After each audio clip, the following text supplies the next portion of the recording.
Gribble. Gribble. Ya, yang mana mungkin artinya mungkin banyak orang belum tahu bahwa artinya kita ini green label. Green label Green yang label. ya yang mana kita emang dari awal kita punya cita-cita untuk buat satu produk yang berkualitas, yang mana ramah lingkungan, ya kan, dan non toksik. Halo Botakers, kembali lagi bersama saya Om Botak di channel Cerita Om Botak. Channel kita bahas tips dan trik gimana caranya kamu scale up jualan di marketplace ya, terutama di Shopee, TikTok, Tokopedia, dan lainnya. Nah, buat teman-teman yang belum jadi Botakers, kita banyak video-video yang bakal bantu teman-teman join membership, bakal banyak video daging buat teman-teman. Nah, hari ini kita ada di segmen Gerebek Seller ya, Gerebek Seller. Hari ini kita dikasih kesempatan buat main ke kantornya Gribble. Ya, Gribble. Gribble. Ya, Gribble. Oke, hari ini saya channel Gribble. Ini dari dulu saya selalu susah pronounce ya, Gribble. Jadi agak cadel gitu ya. Ya, thank you banget buat kesempatannya ini dengan Flaming. Ya, amin. Ya. Ya, saya dari dulu udah kenal merek ini udah cukup lama sih ya. Oh, Tapi gitu ya. saya jadi privilege honor banget bisa main. Ya, Kita mau hari ini mau gali-gali ilmunya dari Flaming ini. Ya, thank you juga sudah datang Om Botak dan tim. Ya, welcome. Ya. Nah, boleh cerita nggak ini awal mula dari merek ini sebenarnya dari tahun berapa? Jadi kita kalau dagang alat tulis itu dari tahun 2000. Ya, tahun 2000. Dari mulai dagang alat tulis itu tahun 2000. Ya. Nah, jadi kita mulai 2000 terus kita awalnya dagang grosir dan impor barang dari China. Ya. Terus kita belinya, jualnya barang jadi lah. Pokoknya di pabrik ada merek apa, kita beli, ya kan? Terus grosir di sini kita juga beli dari pabrik-pabrik lokal sini juga kita jualin. Ya, kita tawar-tawarin ke toko-toko. Ya. Ya. Terus kita juga akhirnya awalnya kita bikin merek. Yang tadi saya ceritain, kita bikin merek namanya Parco. Itu sebenarnya ya first brand kita. Ini first brand ya? Iya, first brand kita. Saya lihat nih. Iya. Ya, cuman karena itemnya nggak gitu banyak ya. Okay. Nah, cuman karena positioningnya kurang pas, ya kan, akhirnya kita tidak terlalu ngembangin ya secara varian produknya. Tapi sekarang sih tetap masih ada produknya yang ada cuma krayon, pensil warna, sama pensil, ya. Tapi secara varian yang lain nggak gitu lengkap, ya. Nah, terus tahun 2007, nah jadi kita melihat kok Indonesia ini banyak ya brand-brand luar yang boleh kita katakan banyak kan dari Eropa, Jerman, sama Jepang yang menguasai. Kalau misalnya dari Jerman, Eropa itu banyak kan art material, ya. Jadi alat-alat menggambar, melukis itu kebanyakan dari Eropa. Terus kalau writing instrument kebanyakan dari Jepang, ya kan? Nah, seperti itu. Jadi kita melihat kalau Indonesia kok nggak ada lokal brand gitu loh yang bagus gitu loh, ya kan? Yang bisa bersaing. Akhirnya kita coba carilah satu nama yang mana yang bisa kelihatannya keren, ya, kedengarannya enak, ya kan? Tapi pada saat itu kita 2007 ya. Pada saat itu kan orang masih menganggap barang luar itu bagus, ya kan? Nah, muncullah ide kita bikin gimana kita bikin kayak kedengarannya, soundnya tuh kedengaran kayak merek dari luar gitu loh, ya kan? Ya, akhirnya kita muncul ide Gribble. Ya, yang mana mungkin artinya mungkin banyak orang belum tahu bahwa artinya kita ini green label.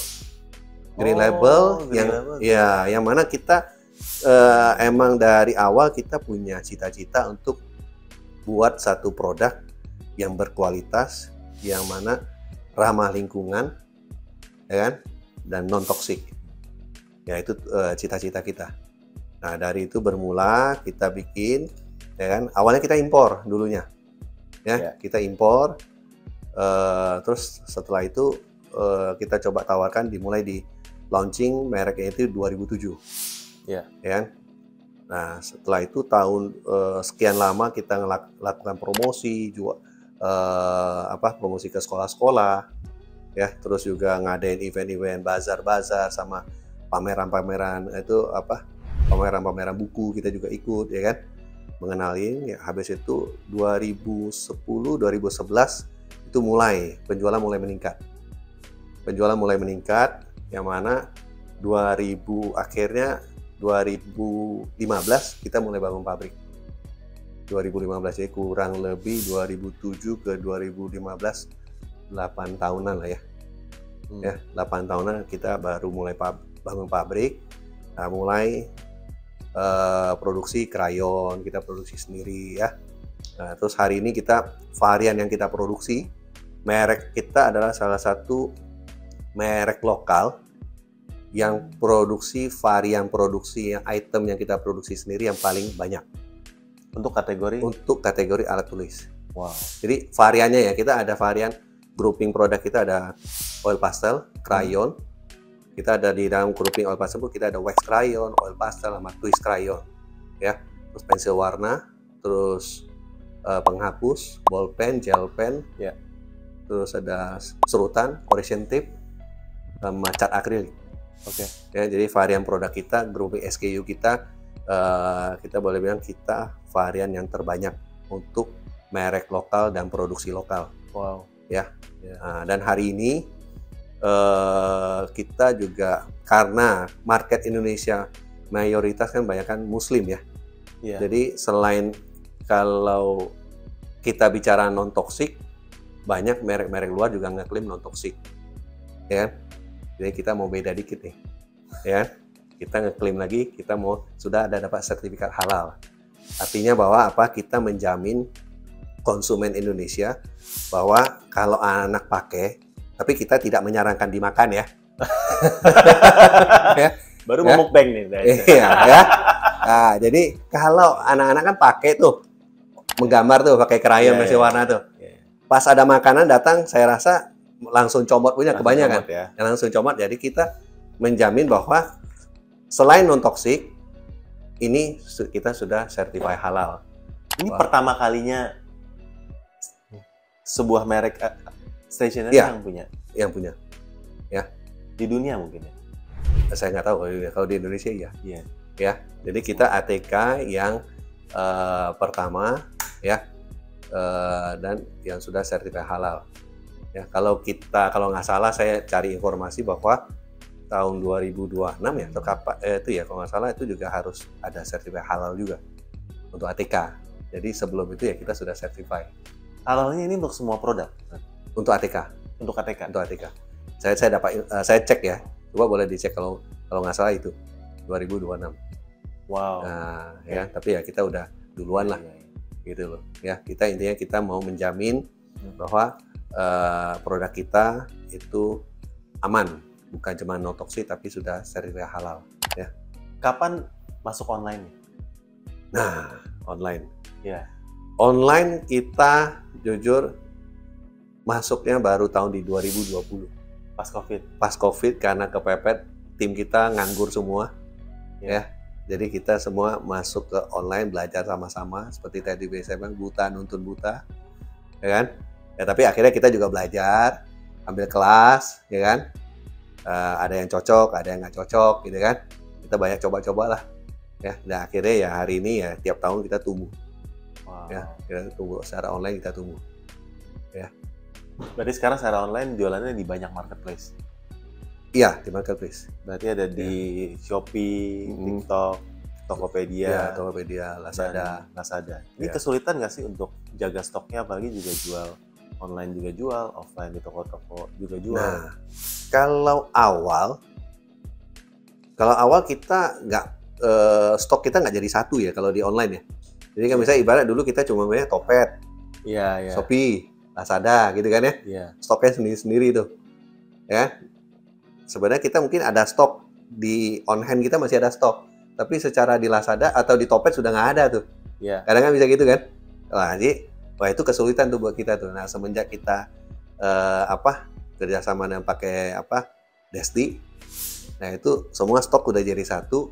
Nah itu enak tuh kita kelola stoknya. Oh jadi jangan sampai stoknya ada tapi nggak jualan. Nah iya. Atau orderan masuk tapi stoknya habis. Ya gitu loh, ya kan? Nah seperti itu. Jadi dengan kita sekarang pakai Desti, kita manage stoknya lebih rapi lah. Wow. Gitu loh. Ya. Berarti gudang stoknya untuk yang online sama offline dipisah? Bisa. Atau jadi satu? Bisa. Bisa. Kita ada gudang sendiri untuk online, untuk marketplace ada. Ya. Sejak 2020 sampai ke sekarang, untuk online-nya selalu naik atau gimana? Naik. Walaupun setelah COVID-nya udah turun, Naik terus. Ya. Apakah online ini ketika naik ini membantu omset offline juga atau sebenarnya nggak relevan? Saya bilang sih itu ya. Online punya market sendiri, offline punya market sendiri. Karena secara offline toko-toko pun berlomba-lomba gimana memenangkan customer. Ya.